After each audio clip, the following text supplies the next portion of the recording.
여러분 안녕하세요. 여러분 안녕. 여러분들이랑 같이 2020년 1학기 윤리와 사상을 함께 공부할 소윤쌤이에요. 이렇게 그 영상을 통해서 만나니까 굉장히 어색하지만 그래도 여러분들이랑 즐겁게 우리가 수업을 해볼 수 있었으면 좋겠습니다. 자, 지난 시간에 쌤이 과제를 많이 내줬는데 여러분들이 굉장히 열심히 해줘서 쌤 너무 기쁘고 그러면 이제 본격적으로 윤리와 사상 첫 번째 시간을 시작해 보도록 하겠습니다. 얘들아, 여기 여러분들 보시면 그 사진이 하나 보일 거예요. 여기 쌤이 여러분들 사진을 가져오려고 했는데 그 개인정보법 때문에 어쩔 수 없이 이게 선생님의 사진을 가지고 왔습니다. 자, 윤리와 사상 시간에는요, 이렇게 쌤이 동그라미 친 것처럼 뭐에 대해서 배우는 거냐면 바로 인간에 대해서 배우는 거예요. 인간. 사람은 어떤 존재인가 이런 것들에 대해서 배우고, 그리고 사람이 살고 있는 사회는 어떤 모습이어야 되는가, 사회는 어떤 모습으로 살아가야 되는가, 어떤 모습으로 구성되어야 되는가, 바람직한 사회의 모습은 어떤 것인가, 그런 것들에 대해서 체계적으로 정리를 해놓은 것이 바로 윤리와 사상입니다. 자, 따라서 윤리와 사상을 배우게 되면 어떻게 되냐면 자신만의 가치관을 형성할 수 있게 되고, 그리고 우리가 인사이트라고 하죠. 통찰력을 키울 수가 있게 됩니다. 네. 윤리와 사상이 끝나고 나면 여러분들은 다양한 학자들을 배우기 때문에 굉장히 넓은 시각을 가질 수 있는 그런 멋진 사람이 될 것이라고 생각을 합니다. 자, 그러면 이제 시작해 보도록 하겠습니다. 선생님 사진이 이렇게 보이죠? 여기 이제 인간에 대해서 배우는 거기 때문에 먼저 인간의 특징에 대해서 배워보도록 하겠습니다. 자, 그러면 인간이란 어떤 특징을 가지고 있을까요? 인간은 어떤 특징을 가지고 있을까? 여러분들 그 과제는 이 선생님이 지금 다 이게 쓴 거거든요. 여러분들 똑같이 다 손필기를 하시고 이걸 나중에 선생님이 직접 받을 거고 그 사이트에다 올려주셔야 됩니다. 여러분들도 같이 필기를 하던지 아니면 잠시 멈춰놓고 필기를 해주시기 바랍니다. 그러면 인간의 특징에 대해서 한번 살펴보도록 하겠습니다. 자, 인간의 특징은요, 어떤 특징을 가지고 있냐면 첫 번째, 가장 중요한 특징이에요. 이성적 존재예요. 이성적 존재. 동물이랑은 다르게 우리는 스스로 생각할 수 있는 고도의 사고 능력인 이성을 가지고 있습니다. 그래서 나와 세계에 대해서 깊게 사유하고 탐구할 수 있는 능력을 가지고 있어요. 그래서 우리가 어떻게 살아가야 되는지, 그리고 무엇을 해야 하는지와 같은 논리적인 사고 능력을 가지고 있고, 그리고 어떤 현상에 대해서 원인과 결과를 파악할 수 있는 객관적인 사고까지 할 수 있는 게 큰 특징이라고 할 수가 있습니다. 자, 그럼 두 번째 특징을 한번 보도록 하겠습니다. 두 번째 특징은 뭐냐면 우리는 사회적이고 정치적인 존재입니다. 즉, 인간은 혼자서 살아갈 수가 없어요. 나 혼자서 살아가는 게 아니라 항상 더불어서 살아가는 존재이기 때문에 인간은 사회 속에서 살아가는 존재라고 얘기합니다. 그래서 윤리라는 한자도, 자, 윤리를 쌤이 한번 써볼게요. 요 윤리라는 한자도 여기서 보면은 다시 여기에 요 핵이 뭐냐면 사람을 뜻해요. 사람, 인간, 사람 인자를 뜻하는데 사람들이 이게 책을 보는 거거든요. 책을 다양하게 보면서 사람들 사이에서 어떻게 잘 살아야 되는가를 탐구하는 게 윤리이기 때문에 우리는 기본적으로 사회적, 정치적 존재, 혼자서 살아갈 수 없는 그런 존재입니다.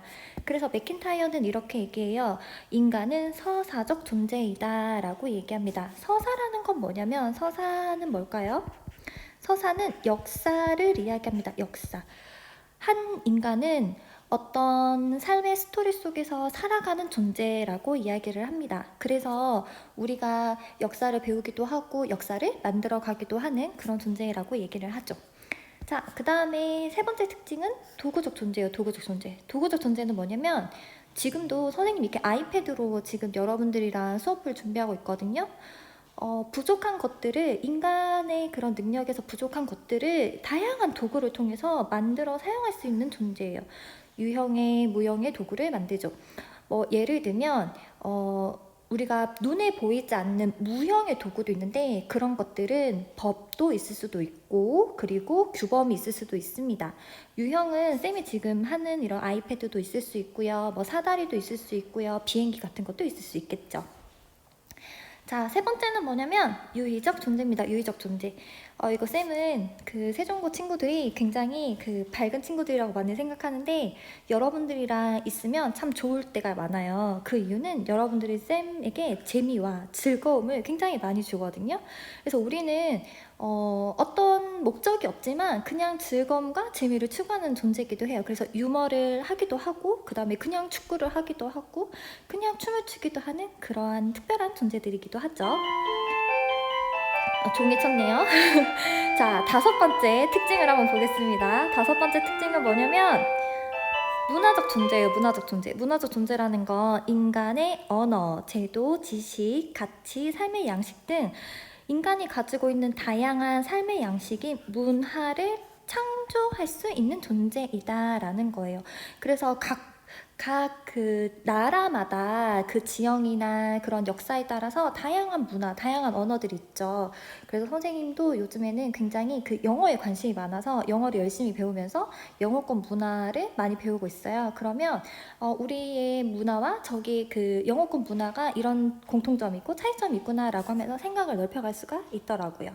자, 이제 여섯 번째 보겠습니다. 여섯 번째. 여섯 번째는 인간 존재의 특징 중에서 가장 중요한 특징 중에 하나죠. 바로 윤리적 존재입니다. 윤리적 존재. 그 쌤이 그 과제를 내줬을 때 가장 많이 쓴 친구들이, 가장 많이 그 과제로 답을 했던 그 인간 존재 특성 중에 하나가 바로 윤리적 존재라고 얘기를 많이 하더라고요. 윤리적 존재는 뭐냐면 너무 중요하죠? 우리는 사람들 사이에서 무엇이 옳은지 그른지를 판단할 수 있어요. 그리고 도덕 규범을 만들어서 내가 그 옳은 것을 스스로 실천하고 있는지 하고 있지 않은지 성찰할 수 있는 존재가 바로 윤리적 존재로서의 인간입니다. 가장 인간다움을 실현하는 게 바로 윤리적 존재라고 할 수가 있겠죠. 동물들은요, 약육강식이라고 하죠. 자신의 그런 이익이나 그 다음에 본성에 따라서 행동하긴 하지만 우리 인간들은 그렇지 않아요. 내가 너무 배가 고프거나 내가 너무 힘든 상황이라도 나보다 더 어려운 사람을 위해서 무엇인가를 양보하고 내가 내 본성이 아니라 이성의 판단에 따라서 옳은 것을 따르고 그른 것은 배척하려고 하는 그러한 존재가 바로 윤리적 존재입니다. 수업 시간에 만약에 뭐 잘못을 하거나 이러면 여러분들이 부끄러워하는 마음을 가지기도 하죠. 그런 것들도 모두 다 인간이 가지고 있는 가장 인간다움의 특징인 윤리적 존재라고 볼 수가 있습니다. 자, 일곱 번째 특징을 한번 보겠습니다. 일곱 번째 특징은 뭐냐면 인간은 종교적 존재예요. 종교적 존재. 이 동물들은 그 현실의 세계에만 살아가고 있지만 우리 인간들은요, 이 세상을 창조한 것, 이 세상을 움직이는 운영 원리와 같은 어떤 초월적 존재가 있다라고 생각하는 사람들도 있어요. 그리고 그런 것들을 따라 살아가기도 합니다. 그래서 겸손하게 인생을 받아들이기도 하고 반성하기도 하지요. 자, 그러면 첫 번째 소단원 인간의 특징에 대해서 쌤이랑 같이 간략하게 봤습니다. 자, 그럼 이제 다음으로 인간의 본성에 대해서 한번 봅시다. 자, 인간의 특징 7가지 잘 기억을 하고 그 다음에 이제 인간의 본성에 대해서 보겠습니다. 그렇다면 인간은 이러한 특징들을 가지고 있는데 그러한 특징들을 가지고 있는 인간이 본성, 즉 태어나면서 가지고 있는 그런 성품과 성향은 무엇일까를 이야기하는 게 바로 인간의 본성입니다. 본성, 근본적인 성품을 이야기합니다. 근본적인 성품. 자, 인간의 본성은요, 기본적으로 우리가 크게 고전적으로는 3가지 정도를 여러분들이 중학교 때 배웠을 거예요. 뭐 성선설, 성악설, 성무성악설이 있는데 간단하게 보도록 하겠습니다. 인간의 본성은요, 첫 번째, 우리는 선천적으로 선한 도덕성을 가지고 태어난다라고 보는 입장이 바로 성선설인데 대표적인 학자가 누구냐면 맹자라는 사람입니다. 맹자라는 어르신은 사람은요 태어날 때 그 배우지 않아도 가지고 있는 요 착한 마음이 있다고 생각을 했어요. 착한 마음. 요 착한 마음. 그래서 엄마가 막 울고 있어요. 그러면 애기들도 막 같이 울고 엄마가 슬퍼하면 가서 다독이기도 하고 자신의 것을 양보하기도 하고 이런 마음을 가지고 있다라고 얘기하는데, 이런 착한 마음은 배워서 만들어지는 것이 아니라 원래 가지고 태어난다라고 얘기를 합니다. 원래. 자, 반면에 아니다. 인간의 본성은 악하다. 인간이 바람직하게 행동하는 것은 배움으로써 형성되는 것이다. 원래 인간의 모습은 그러하지 아니하다. 인간의 본성은 악하다라고 보는 입장이 있습니다. 그 사람이 누구냐? 바로 여러분들이 들어봤을 겁니다. 맹자 이후에 순자라는 사람이 그렇게 얘기를 합니다. 인간은 원래 태어날 때 자신의 이익과 질투를 가지고 있고 남을 미워하는 그런 성향을 가지고 태어난다고 해요. 우리 꼬마들 보면은 꼬마들이 막 엄마한테 떼쓰잖아요. 막 이렇게 울면서 막 떼써요. 뭐 저거 사달라, 이거 사달라. 그리고 가끔 뭐 과자가 있으면 요 과자를 친구가 이렇게 맛있는 과자를 가지고 있어요. 이거 맛있는 과자 안 그려지네. 만난 과자를 가지고 있으면 이걸 탁 뺏어버리거나 그런 경우들이 있잖아요. 그런 것들을 봤을 때 순자는 인간의 본성은 원래 악하게 태어나지만 교육을 통해서 선한 행동을 할 수 있다라고 얘기를 해요. 교육을 통해서 선한 행동을 할 수 있다. 그러나 인간은 태어날 때는 악하다라고 얘기를 합니다. 자, 이제 세 번째 그 본성에 대해서 이야기를 해볼게요. 세 번째는 성모선악설을 주장한 사람이에요. 성모선악설, 즉 인간의 본성은 선이나 악으로 결정되어 있지 않고 그가 어떤 환경에 있느냐에 따라서 선과 악이 결정된다라고 봅니다. 이거는 누구냐면 여러분들이 이 얘기하면 되게 많이 웃던데 고자라는 그런 스승이 이야기를 하셨습니다. 인간은 태어날 때 선한 마음, 이렇게 선한 마음을 가지고 있지도 않고 이렇게 악한 마음을 가지고 있지도 않다고 얘기를 해요. 고자는 인간은 후천적인 환경, 후천적 환경에 따라서 달라진다고 얘기합니다. 어떤 교육을 받았느냐, 누구와 함께 살았느냐, 가족이 어떤 사람들이냐, 이런 것들에 의해서 그 사람이 가지고 있는 선과 악이 결정된다고 이야기를 하죠. 최근에는 어떤 성향이 있냐면 과학적으로 좀 접근하려고 하는 게 있어요. 인간의 본성은 진화하는 것이다 라고 얘기해요. 진화하는 것이다. 인간은 도덕적으로 행동을 하는데 인간은 이타적으로 행동을 해요.